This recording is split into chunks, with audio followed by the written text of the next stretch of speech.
Fiancé insisted on inviting his ex-girlfriend, who he's still obsessed with and keeps old love letters from, so I called off the wedding. But it only got messier from there. I, 34, male, have been with my fiancée, Michelle, 46 female, not confirmed, for 3 years now. We met through a couple of friends at a party and got along instantly. Both of us have been married before, but those marriages ended in divorce. I knew that she had a daughter from her marriage, but she never really introduced her to me because apparently she did not have a good relationship with her daughter. From what she told me, she got married really young when she was around 21. She and her college boyfriend had been dating for only 1 year when she got pregnant, and soon afterwards they decided to get married. It turned out to be a huge mistake because her ex-husband was not the guy she had believed him to be, and their relationship went downhill pretty quickly. They would fight frequently and about petty stuff, but the fight would escalate to levels where they would end up threatening to divorce one another but never would actually go through with it. Both of them are aware of the fact that there was no love between the two of them. They were just staying together for the sake of their daughter. So obviously, I found it quite bizarre that she had spent almost 6 years of her life with a man that she hated for the sake of her daughter, but then eventually she ended up cutting her daughter out of her life as well. Anyway, when she was around 28, she found out that her husband had been cheating on her, and that was the last straw. She packed up everything and moved out of the house, and then the custody battle began because apparently her ex-husband wanted to move away with their daughter. She wanted full custody of their daughter as well, so that went on for a couple of months, but eventually he was able to win that one and he got his way. According to what she had told me, her ex-husband had twisted and distorted facts, and his lawyer had gone above and beyond in trying to make her look like an incompetent and horrible mother, which eventually worked out in their favor because the judge granted full custody of their daughter to her ex-husband. She was allowed visiting rights, but her husband hardly ever let them see each other, and she eventually started growing distant from her daughter. They would speak on phone calls occasionally whenever her ex-husband felt like it, but then even those came to an end. Slowly but surely her daughter started phasing her out of her life altogether, and for the last couple of years they haven't even spoken to one another. Towards the beginning of our relationship, Michelle told me that her daughter is around 17 years old now and has already turned into one of the most toxic and self-centered kids that she knows. I found it shocking that she was speaking like this about her own daughter, and I thought that she meant that her daughter had turned into a typical rebellious teenage brat. But she went on to tell me that she believed her daughter was actually just really narcissistic and spoiled because of her father, and that's why she hadn't kept in touch with her anymore. I didn't have anybody else's word to go on, so I believed her. I really thought that she was some tragic figure who had gone for something horrible, and that's why she just couldn't have a relationship with her daughter anymore because her ex-husband had turned the kid against her. I sympathized with her for the past 3 years. And every time that she would speak badly about her daughter, I would tell her that her ex-husband and her daughter would face their karma one day, and then I would comfort her while she sobbed after yet another terrible interaction with her daughter. In these 3 years, she never introduced me to her daughter, nor did she ever let me speak to her. I found it a bit suspicious in the beginning. I learned to accept that maybe she just wasn't ready for it because of their strained relationship with one another. I'll have to admit that was pretty stupid of me, but anyway, I was so in love with her that I didn't find anything weird about it. And then a couple of weeks ago, I proposed to her and she accepted. We were overjoyed and, of course, we told our families immediately. Then about 2 days after that, she came to me crying and told me that she had tried to call her daughter and invite her to our anniversary party because she wasn't sure if she had received the invitation that she had sent. And her daughter had snubbed her and told her that she was never going to attend any event that had anything to do with Michelle. She was hysterical and I could tell that she was very upset. So I comforted her yet again, and this time I decided that I was going to give a piece of my mind to her daughter because this was extreme and disrespectful. I didn't have any way of contacting her because all I knew was her name. I didn't know how she looked, and neither did I have any contact info like any social media IDs or email addresses or whatever, so I had to do some digging of my own. But I couldn't find anything, and I ended up using Michelle's laptop to find her contact info. Until recently, I hadn't even thought of doing that because I wanted to respect Michelle's privacy, and if she did not want me contacting her daughter, then I wouldn't do so. But after her hysterical outburst, after being rejected by her daughter yet again, I felt like I had to do something since I was going to marry this woman and I couldn't allow her to be stepped on so frequently. And with these noble intentions, I found the email address by snooping through Michelle's laptop and wrote a pretty strongly worded email to her daughter. I basically just told her off for disrespecting her mother. Told her that she had been making her unhappy for so many years and that she should feel guilty about it. It was petty, but after I sent it, I felt very satisfied with myself. I did not hear from her after that, and neither did Michelle find out about it. So I assumed that her daughter must have read it and then ignored it. It was not what I had expected. I had wanted her to apologize to Michelle, but there was not much that I could do. And then fast forward to a couple of days back, we were having our engagement party at this restaurant that Michelle and I frequently visited. It was a pretty big deal for both of us, and a lot of people were invited, including both our families, friends, and coworkers. Midway through the party, all of a sudden, her daughter stormed in and handed me a note and started shouting in my face about how I had no right to send her an email like that, especially when I didn't even know the whole truth. At first, I honestly couldn't even recognize that it was Michelle's daughter because I had assumed that she was going to be a 17-year-old teenager, but in front of me there was a woman who was at least 23 to 25 years old. That was my first shock, and then when Michelle realized what was going on, she called security and had her daughter escorted out of the venue, but it was already too late. Her daughter had handed me whatever I needed to know and I had started unfolding the note as well. In the commotion, Michelle hadn't realized that I was holding something, and I had a gut feeling that I needed to read it quickly. And I was right because when I unfolded the note and started reading it out, I realized that there was a copy of what seemed like a police report attached to the note as well. Initially, I just skimmed it over and to my shock and horror, I realized that the police report basically said that Michelle had been arrested when she was around 34 for trying to break into her ex-husband's house while under the influence of alcohol and then threatening to kidnap her daughter and take her away when confronted by her ex-husband. Those were some serious charges, and from the report, she had even had to serve time and community service for that. I was horrified after reading that report even though I had just skimmed it, and luckily Michelle was still busy yelling at the security for having allowed her daughter in without confirming it with her first. The poor guys couldn't even say anything in their defense, even though it was not really their fault because Michelle's daughter did have an invitation. Anyway, it was good that there was a distraction for the time being because after reading that report, I saw what her daughter had written in the note and, basically, she had just exposed her mother. From the date on the report itself, I had figured out that if Michelle had been 34 back then, there was no way she was 38 right now. The report was from 12 years ago, so she had to be around 46 right now. In the note, her daughter had also mentioned that whatever nonsense her mother had been feeding me about herself and their relationship, it had all been complete and utter rubbish. And the real story was that Michelle was the one who had cheated on her husband 6 years into their marriage. She had been 6 years old at the time, but in spite of the affair, her father had been kind enough not to fight for her custody, and they had shared custody of her. That was the arrangement until her father started dating somebody 4 years after the divorce when she was 10 years old. Michelle was not fine with it even though she had dated her fair share of men after the divorce. She started trying to get back with her ex-husband, but her ex did not want her anymore and warned her to stay away. Michelle doubled down on her efforts when her ex-husband got engaged and started drinking to the point where she actually developed drinking problems. Then about a week before her ex-husband was supposed to get married, there was the incident that was mentioned in the police report, and that was the last straw because he couldn't allow Michelle to hurt their daughter. So he filed for full custody, and it was pretty easy for him to manage that, particularly after that incident. For about a year after that, she was in rehab after having a short stint of about 1 month in prison and community service. She sobered up in rehab and tried to re-establish contact with her daughter after requesting her ex-husband to allow it. At first, they only had supervised visits and everything was going well, but then out of the blue, she started hitting on her ex-husband again and begging him to come back every time she would meet him under the pretext of meeting their daughter. That creeped him out, and he stopped allowing his daughter to see her because that would mean having to see Michelle as well. And then eventually, Michelle sent a very hateful message to her ex-husband's wife while she was expecting, wishing unspeakable things on their baby that I don't even want to mention here. Just know that they were terrible things and nobody in their right mind would say things like that to a pregnant woman just because they were jealous. Anyway, Michelle's daughter was around 13 at the time and her father finally decided that it was about time that she found out what kind of a person her mother was and told her everything.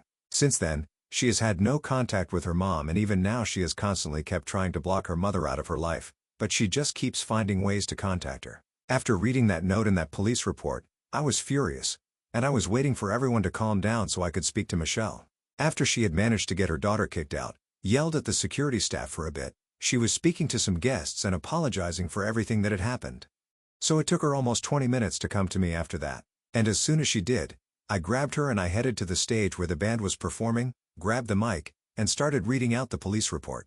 Everyone was confused in the beginning, but then when they started to make sense of things, people started to look really shocked. Michelle didn't even try to free herself. She literally just froze beside me while I was holding her wrist and I only let go after I had read out the entire police report to everybody present. I then looked at her right in the eye, and I told her that this was over. Her parents were right up there in front, and I could see that they were serious as well, but probably for different reasons. I was about to start reading the note attached as well, but then I guess Michelle finally realized what was going on as she shook herself free and made a run for it through the door. I could tell that she had been crying. All the guests looked extremely confused, but I honestly didn't have any emotions to spare that day. Soon after she ran away, I walked out and went to my car, drove back home and cried myself to sleep in the evening. That was almost 3 days ago, and since then I haven't heard from Michelle, but I have heard from her parents and they are not happy about what has happened. They and my parents handled the situation after we had left and sent the guests home.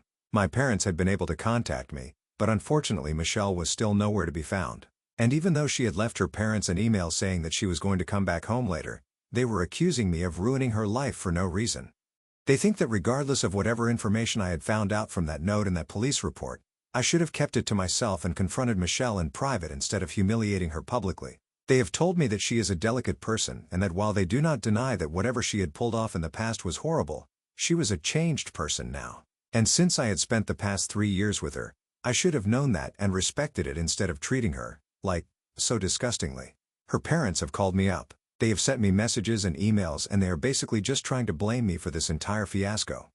They have accused me of ruining her mental health on purpose just because I was too egoistic to accept the fact that she had a past before me, which is ridiculous because, like I said, even I am a divorced guy. They have also called me selfish for not thinking about her reputation before I did something so reckless and, you know, the usual stuff. I don't really feel bad about any of that, but I do feel kind of iffy about the fact that she hasn't reached out to them or responded to anybody for the past 3 days. So she's obviously going through something, and I can't help but feel that I might have caused unnecessary drama by humiliating her in public instead of just confronting her in private and breaking up with her without the added humiliation. Her parents still have a point about one thing. I have been with her for the past 3 years, and with me, she's never been awful. And I could hardly even reconcile the person that I read about with the person that I know personally. I guess that's why I was so shocked and furious, because she had never told me about any of this, and she had always made herself seem like the victim. It was all lie after lie, and I guess that's why I did what I did. But if her parents are right, if she had really changed as a person and had been trying to fix her relationship with her daughter, then I don't think I would feel good about having humiliated her like that. Especially considering the fact that everybody we knew was there, her extended family, her friends, and even her co-workers. Everybody deserves a chance to change, and I don't want to be the kind of guy who holds the past against people, but I also don't want to be played for a fall, and I just feel like the situation is really weird for me right now. More than anything else, I feel worried for Michelle because obviously she's not stable right now, and judging by her past she might do something rash and stupid. And I really don't want that because I wouldn't be able to stop blaming myself if she ends up hurting herself or even worse, somebody else. I really don't know what to do and I feel like I'm the bad guy here somehow. But I just don't understand in what way exactly. I don't even understand if I really am or if I'm just being made to feel that way by Michelle's parents. Everything is a blur. So I really need to hear a set of objective opinions. So AITA for publicly humiliating and breaking up with my fiancé at our engagement party after I found out about her past? Update 1. So it has been a week and a half since our engagement party. Michelle hasn't reached out to me yet, but thankfully I know that she is safe and sound. I don't want to be with her anymore, but I wouldn't want her to hurt herself in any way whatsoever. So I'm glad that she's okay. I heard from her parents a couple of days ago. They sent me a text when she came back home and told me that in a couple of days, she would be coming by to collect all her stuff from my house since she had moved in with me about a year after we started dating. Now that we were obviously not together anymore, she had to move out and I had already started packing her stuff to distract myself from everything about 3 days back.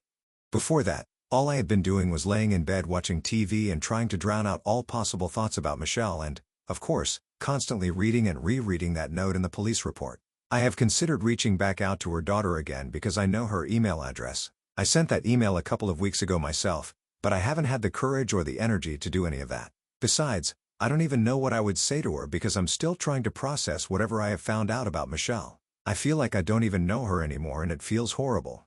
There is some hole in my heart or something equally bad.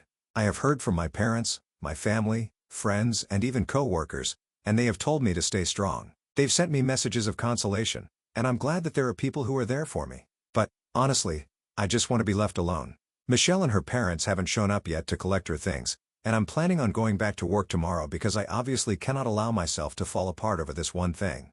So I've texted them, and I've told them that if they do intend on coming by at any point, they need to inform me beforehand because I've changed the locks, and I'm going back to work soon. So I won't be home at all times. I also told them that we're gonna have to split the cost of the engagement party since we're obviously not getting married anymore, but we still have to pay the rest of the charges for our vendors. They have agreed to all of it without any drama or any accusations, and I'm hoping that they can keep it this way when they show up to collect their things because it would be really tiring and emotionally draining for me to go over everything once again. Hopefully they'll do it soon enough so I can try to move on. Update 2.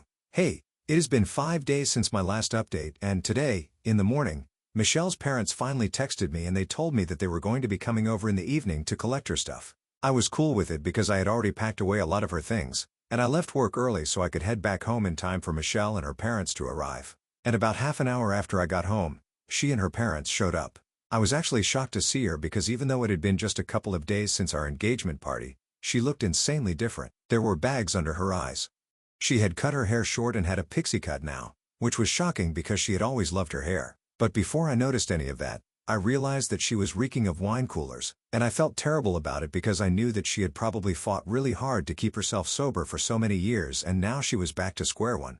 But like many of you guys had suggested in the comments of my original post, I tried not to blame myself for it too much because honestly what I had done was in the heat of the moment, but she had had every opportunity to be honest with me and respect our relationship by being transparent with me about her past. So, while I definitely felt bad for her, I did not let it show. While her parents were taking the boxes of her stuff and putting them in their truck, she was in our bedroom looking for anything that I might have missed while packing her things. And when she didn't find anything, she came back out. But instead of helping her parents move her stuff, she just stood beside me awkwardly. It was weird for me as well, because I didn't have anything to say to her, but I could tell she wanted to talk to me. She just couldn't do it while her parents were around, so both of us waited until her parents were done moving the boxes. And then she asked them if she could stay back for a couple of minutes while I waited in the truck because she wanted to speak to me in private. It was evident that this had not been discussed beforehand and they looked a bit upset about it, but they didn't say anything. By then it had become very obvious to me that her parents hated my guts and I couldn't even blame them. I'm the guy who humiliated their daughter in front of their entire family and they're probably going to hold that against me forever. But, honestly, that doesn't really matter to me. Anyway, after her parents had walked back to the truck, she slammed the door shut and fell to her knees all of a sudden. She started sobbing hysterically and told me that she knew she was wrong.